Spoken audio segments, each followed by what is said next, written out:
नमस्कार दोस्तों, आज के इस वीडियो में हम लोग बात करेंगे about the company by the name of Lumax Auto Technologies.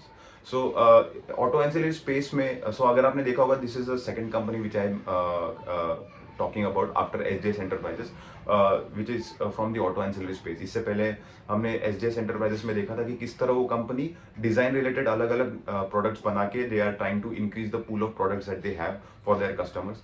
So similarly यहाँ पे लूमैक्स के केस में भी ऐसा ही कुछ हो रहा है। यहाँ पे they are integrating more with their customer which is the OEMs and trying to increase the kind of offerings that they have for their customer. तो ये बहुत ही इंटरेस्टिंग चेंज है जो हमको देखना है कि कौन से ऐसी ऑटो एंसिलरी कंपनी है जो अपने प्रोडक्ट ऑफरिंग्स को और बेटर कर रही है अपने कस्टमर के लिए। जैसे आपने अगर कार्स वगैरह भी आज के देखे होंगे, तो ये एक सिंपली ऐसी कोई चीज नहीं है जो आपको एक जगह से दूसरी जगह पे पहुंचाए। Whenever you are wanting to buy a new car, तो कार के केस में यू थिंक अबाउट कि what are the different features that the car is offering. Design and features वाला aspect is becoming more and more important going forward when it comes to cars.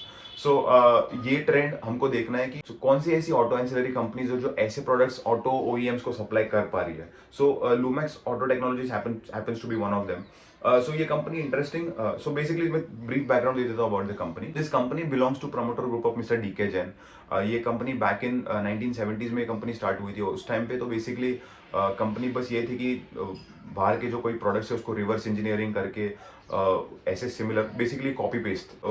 But over past 20 years अगर आप इनका presentation भी देखो तो उसमें भी इन्होंने दिखाया है कि किस तरह से इन्होंने अपने रेवेन्यू पूल को बढ़ाया, अपने मार्जिन्स को बढ़ाया। So over the period the content per vehicle for this company has increase. जो एक व्हीकल के अंदर लूमैक्स के कंटेंट जाता है that has increase and plus the margin has also increase. कहीं ना कहीं ट्रेंड है which is happening into auto ancillary space. अब मैं आपको कंपनी के सेगमेंट्स के बारे में बता देता हूँ। इनका जो सबसे बड़ा सेगमेंट है दैट इज एडवांस प्लास्टिक। सो ये जो सेगमेंट है it is essentially whenever you sit into a car, आपको सामने डैशबोर्ड दिखता हो, नीचे ग्लव बॉक्स दिखता हो, कार के हैंडल्स दिखते हो या पावर विंडो के जो स्विचेस दिखते हो, ये सारे जो प्लास्टिक रिलेटेड पार्ट्स है उन सारों का manufacturing is made by Lumax Auto Technologies. और कहीं ना कहीं ये बहुत ही डोमिनेंट बिजनेस है, बहुत ही पुराना बिजनेस है which the company has been into. H1 FY26 में it was 52% of the business. इसके साथ साथ जो दूसरा सेगमेंट है that is structures and control system. इसमें जो आपकी गाड़ी की सीट होती है उसका सीट का डिजाइन या गियर शिफ्टर्स या जो पार्किंग ब्रेक्स होते हैं, इन सारे चीजों के रिलेटेड जो भी असेंबली होती है वो असेंबली रिलेटेड सारे प्रोडक्ट्स का मैन्युफैक्चरिंग इज डन बाय लूमैक्स। एक और सेगमेंट है विच इज मैकेट्रॉनिक्स। इस सेगमेंट के अंदर जो रिमोट लॉकिंग या सीट बेल्ट अलार्म्स या पावर विंडो, ये सारी चीजें इसमें आ जाती है। कंपनी का जो प्रेजेंस है that is also into after markets. Replacement market में कंपनी वायर्स या स्विचेस, इन सारी चीज़ों का इनका डिस्ट्रीब्यूशन चैनल है जिससे के थ्रू ये लोग डायरेक्टली रिटेलर्स को बेचते हैं। व्हेनेवर यू गो, व्हेनेवर अगर आपकी कार थोड़ी भी पुरानी हो गई है, कोई आपको पार्ट रिप्लेस कराना है, when you go to retailer, तो आपको लूमैक्स के पार्ट्स वहाँ पे दिख सकते हैं। इन सारे सेगमेंट्स में से अगर मैं इनके ऑर्डर बुक की बात करूँ, although 50% of the business is still advance plastic when it comes to the order book also, लेकिन फिर भी जो मैकेट्रॉनिक्स है that happens to be the second dominant portion which is 27%। तो ये ऑर्डर बुक की बात है। ये ऑर्डर बुक कहीं ना कहीं आपको देखेगा कि FY27 FY28 में लगभग 85% of the order book pick out हो जाते हैं। मेनली अब ये कंपनी इतनी इंटरेस्टिंग क्यों है, क्योंकि Q4 FY25 में इन्होंने एक नया प्लान जारी किया है, लॉन्ग टर्म प्लान, जिसके चलते ये लोग प्लान कर रहे हैं कि इनका एबिटा मार्जिन भी लॉन्ग टर्म में they are wanting to take it to 20%। 20% के ROC की ये लोग बात कर रहे हैं and up to FY31 they want to increase their revenue by 20% CAGR। इस तरह का ग्रोथ प्लान कहीं ना कहीं कंपनी ने बनाया है। इस चीज को अचीव कैसे करेंगे, तो सबसे पहले उन्होंने बोला है कि रिलेटेड नए नए प्रोडक्ट्स कंपनी प्लान कर रही है। साथ साथ जो एडास होता है कंपनी में, उसके रिलेटेड कुछ नए नए सॉफ्टवेयर सॉल्यूशंस बनाएंगे जिससे कि गाड़ी पूरी की पूरी कनेक्टेड रहे। हर एक part should be connected to the all system of the cars. Then they will be driving the trends of अलग अलग प्रीमियम प्रोडक्ट्स जो ये लोग ऑफर करेंगे कार के अंदर। सिर्फ FY26 की बात करो तो कंपनी ने बोला है कि लगभग 14 to 15% काइंड ऑफ एबिटा ये लोग एक्सपेक्ट कर रहे हैं। एंड रेवेन्यू का ग्रोथ इन्होंने इस क्वार्टर में एक्चुअली रिविजिट किया है। It has gone up to almost 25% growth for this FY26। तो जैसे पता ही होगा आपको कि it is a technological hub of India, तो वहां पे इन्होंने एक रिसर्च सेंटर खोला है। इसको खोलने के इनके दो रीजंस है। First of all they want to have all the R&D related to their different verticals to be happening into this research centre. और सेकेंडली अगर कोई भी ऐसा प्रोडक्ट बन के आता है और ये R&D उस चीज से रिलेटेड होगा, किस तरह से अपने प्रोडक्ट को अपग्रेड किया जाए और किस तरह से मोर एंड मोर इंटीग्रेटेड प्रोडक्ट बनाया जाए OEMs के साथ, जिससे कि जिससे कि इनके प्रोडक्ट्स एंड इनके systems are more integrated to the entire system of the car. And अगर कोई प्रोडक्ट बन के आता है तो उसका प्रूफ ऑफ कॉन्सेप्ट बनाया जाए, और प्रूफ ऑफ कॉन्सेप्ट को ये लोग फिर अपने अलग अलग क्लाइंट्स को दिखाएंगे, और if the client approves that तो फिर definitely can go into commercial production. तो इसी तरह से जो नए नए प्रोडक्ट्स ये कंपनीज बनाती है। रिसर्च सेंटर की बात करूँ तो एक तो इन्होंने बैंगलोर में खोला, और दूसरा जो है इन्होंने चाइना में खोला है। अब जो चाइना में इन्होंने रिसर्च सेंटर खोला है, it is primarily towards car के इंटीरियर्स। तो कार के इंटीरियर से रिलेटेड, क्योंकि China happens to be very advance in terms of the technology, जो चाइनीज कार्स है वो बहुत अलग अलग एंड वेरी डिफरेंशिएटेड ऑफरिंग्स है उन कार्स में। सो कहीं ना कहीं कंपनी अपने कॉम्पिटिटर से आगे रहने के लिए they want to be at the they want to be near the best of the environment, जहाँ से ये लोग टेक्नोलॉजिकल एक्सचेंज हो सके by partnering with the some of the Chinese companies if possible, and kind of transferring that technology back here in India. So इसी के साथ साथ कंपनी के बहुत अलग अलग टाइप के जॉइंट वेंचर्स हैं। एक जॉइंट वेंचर है इनका एल्प्स एल्पाइन नाम की कंपनी के साथ, जहाँ पे ये लोग पावर विंडोज और पावर स्टीयरिंग रिलेटेड स्विचेस बनाते हैं। सो एक और इनके इसके अलावा इनके German company, Israeli company, Japanese company, अलग अलग कंपनीज के साथ इनके जॉइंट वेंचर्स है। सो इन्होंने बोला है कि एक बड़ा प्लांट बनाना चाहते हैं मानेसर में, जिसका अभी आई थिंक काम भी स्टार्ट हो चुका है, and they want to have all their joint ventures into that one particular place. Of course to have a separate identity of different countries, different joint ventures, they will be having a separate unit for all those, but लेकिन इससे इनका काफी cost saving भी होगा, और अलग अलग joint ventures से इनको अलग अलग बेनिफिट्स भी मिल सकते हैं। इस प्लांट में कहीं ना कहीं मैकेट्रॉनिक्स के ऊपर बहुत सारा फोकस रहेगा, जैसे आपको ऑर्डर बुक में भी जैसे हमने ऑर्डर बुक में भी देखा कि ऑर्डर बुक में भी मैकेट्रॉनिक्स का एक काफी सिग्निफिकेंट पोर्शन है। आप इनके रेवेन्यू बुक की तरफ देखेंगे तो महिंद्रा से इनका काफी सिग्निफिकेंट पोर्शन आता है। अभी ये पहले ऐसा नहीं हुआ करता था। रिसेंटली इन्होंने एक IAC इंटरनेशनल नाम की कंपनी है, जिसको इन्होंने पूरी तरह से एक्वायर कर लिया है। पहले it was a joint venture and now they have acquired the entire company.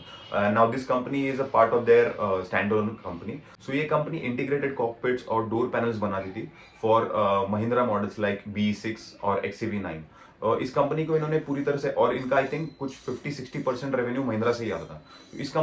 इस कंपनी को इन्होंने पूरे 100% एक्वायर कर लिया है। So that is the reason why now you see H1 FY26 में कि Mahindra has become a very major customer for the company. अगर कंपनी के लॉन्ग टर्म गाइडेंस की बात है तो 20% का रेवेन्यू का ग्रोथ उन्होंने बोला है, जिसमें से इन्होंने बोला है कि 15% इनका ऑर्गेनिक तरीके से होगा, जो इंटरनली कुछ चीजें ये लोग कर रहे हैं, and 5% will be the growth coming from the acquisitions will be strategic depending on what kind of offering they have on the table. Although उन्होंने बोला है कि एज ऑफ नाउ तो कोई इमीडिएट बेसिस पे हम लोग कोई एक्विजिशंस प्लान नहीं कर रहे, बट आगे definitely that is on the cards की ये हो सकता है। इंटरनली अगर मैं बात करूं तो इनके लिए ग्रोथ एवेन्यूज क्या क्या है, जो 15% का इन्होंने ग्रोथ बोला है बाय ऑर्गेनिक। सो उसके लिए सबसे पहले उन्होंने बोला है कि आफ्टर मार्केट में they are want to revamping the strategy, कि किस तरह से ये लोग और बेटर डिस्ट्रीब्यूशन कर सके टू देयर रिटेलर्स। तो आफ्टर मार्केट में ये लोग और नए नए प्रोडक्ट्स लेके आ रहे हैं, और अपने रिटेलर्स का टच पॉइंट्स ये लोग और बढ़ाना चाह रहे हैं। टू व्हीलर्स में भी ये लोग और नए नए प्रोडक्ट्स लेके आ रहे हैं इन terms of lightings, in terms of plastics, क्योंकि जैसे मैंने बोला राइट 52% का जो रेवेन्यू आता है it is coming from the plastic parts. This is specifically targeting Bajaj and Honda. जैसे आपने देखा होगा कि Bajaj and Honda happen to be very big customer for the company. बाकी इनका जो मेटालिक वाला बिजनेस है, जिसमें ये लोग चैसिस रिलेटेड कोई डिजाइनिंग और मैन्युफैक्चरिंग करते हैं, और एंड ऑफ कोर्स जो ये IAC का जो बिजनेस इन्होंने एक्वायर किया है रिसेंटली, तो यहाँ से भी ये लोग एक बहुत अच्छा ग्रोथ एक्सपेक्ट कर रहे हैं। So these are the growth avenues for the standalone business. बाकी जो JVs से और एक्वायर्ड एंटिटीज से ग्रोथ आने वाली है, that is a different thing. So इससे ये लोग एक्सपेक्ट करें कि 20% का CAGR प्लस ये लोग आराम से कर सकते हैं up until FY31। Recently company ने एक और कंपनी को एक्वायर किया bye the name of green fuel.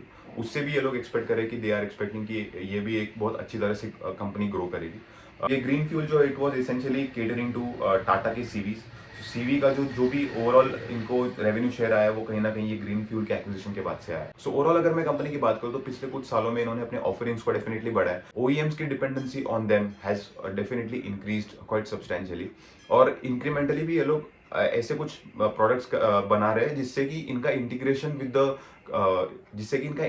With the customer product keeps on increasing. So उस हिसाब से कंपनी अपने लिए एक कॉम्पिटिटिव एडवांटेज बना रही है, and it will be very hard for anyone else to compete with them। तो कहीं ना कहीं कंपनी को एक बहुत अच्छा स्ट्रेटेजिक एडवांटेज है, क्योंकि पास्ट में इन्होंने ये प्रूव किया है कि ये लोग अपना कंटेंट पर व्हीकल बढ़ा सकते हैं, एंड डेफिनेटली OEMs से इतना बड़ा बिजनेस लेके आना, उनसे कंसिस्टेंटली एक अप्रूवल लेके आना for the new products, and first of all तो onboarding with OEM itself is a tough task, क्योंकि OEMs take lot of time for any auto ancillary to approve and then the process actually starts. फिर working capital में बहुत मारामारी होती है. So these are very typical challenges that the auto ancillary has to go through. And so definitely इसके चलते there is some strategic advantage or competitive advantage that the bigger auto ancillaries like Lumax has. बात करें इसके valuation की, तो आप अगर इसको पी के हिसाब से देखेंगे तो इट लुक्स वेरी एक्सपेंसिव. अगर आप देखेंगे तो इसका पी दिखता है ऑलमोस्ट लाइक 48 to 50 टाइम्स का इसका price to earning ratio. EV EBITDA के हिसाब से भी अगर आप देखेंगे तो ये लगभग 21 से 22 टाइम्स इसका ईवी एबिटा है. So it which looks quite expensive for any auto ancillary company. लेकिन आप इसको 1 ईयर फॉरवर्ड के हिसाब से देखेंगे एंड आई थिंक 600 से 650 करोड़ के आसपास का एबिटा तो डेफिनेटली एक्सपेक्ट कर सकते हैं from this company for FY26. उसके हिसाब से देखेंगे तो company is trading at a multiple of almost 14 times its FY26 EBITDA, which I think is not cheap for sure. और स्टॉक्स को देखने का मैं आपको एक पर्सपेक्टिव देता हूँ.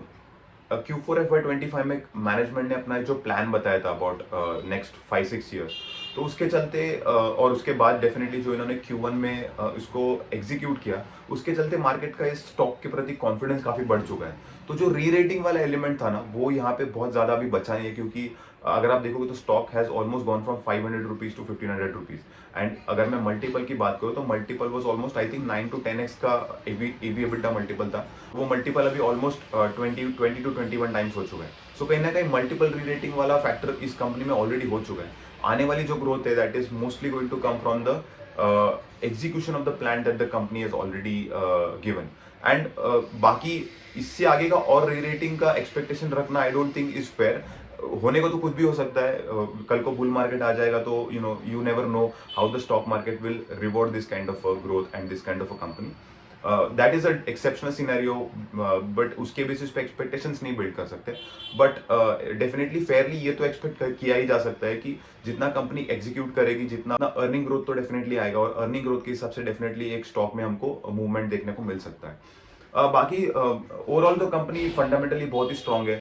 इन्होंने हर साल कुछ 200 करोड़ का केपेक्स बोला है, जो आई थिंक मुझे एसजेएस के बारे में एक बहुत चीज अलग दिखी कि एसजेएस के केस में they are not having a lot of capex, क्योंकि उनका वैसे बिजनेस मॉडल भी एसेट लाइट है वर्सेस लूमैक्स. लूमैक्स के केस में comparatively they are very asset heavy as compare to SJS. SJS happens to be quite asset light. Lumax is almost I think 5-6 times का revenue है as compare to SJS. So overall देखा जाए तो company is fundamentally quite strong. इनका ROE profile भी काफी अच्छा है. इनका conversion to cash flow from their EBITDA is also very strong, which gives a lot of confidence about the company. But one has to be very sure about the kind of expectation that you have from this company. बाकी market में sentiments इतने खराब है, market इतना खराब चल रहा है. It is market has been going sideways for quite some time. ये stock has re-rated quite a bit from 500. It has travelled all the way up to 1500 rupees. But पूरा मार्केट गिर रहा है, बट मजा ले कि लूमैक्स या Lumax Industries गिरे, because it is backed by quite strong earning momentum. So that is the reason why not many people are wanting to sell the stock. इसका सप्लाई कम होने के कारण प्राइस भी उतना ज्यादा नहीं गिर रहा है. So that is the reason why we look at fundamentally strong stocks on this channel, and this happens to be one such company. Valuation तो लगभग company I think is trading on and around its fair value. बहुत ज्यादा fair value से आगे भी नहीं है और बहुत ज्यादा fair value से पीछे भी नहीं है. लगभग कहीं ना कहीं fair value के आसपास है. So you can take a kind of a bet that you want depending based on your analysis and your understanding of the business. So that's all about the Lumax Auto Technologies guys. And अगर आपको इस company के बारे में कोई और query हो तो please feel free to talk about. So that's all about Lumax Auto Technologies guys. अगर आपको इस कंपनी के बारे में कोई क्वेरीज हो तो please feel free to drop those into the comment section. I will be very happy to reply those. हो सकता है मैं थोड़ा ट्रैवल करने वाला हूँ अगले कुछ दिनों में, तो हो सकता है मैं आपको बहुत इमीडिएट रिप्लाई ना दूँ. But that's it about this video, and see you in the next video. Till then keep learning, keep growing. Bye.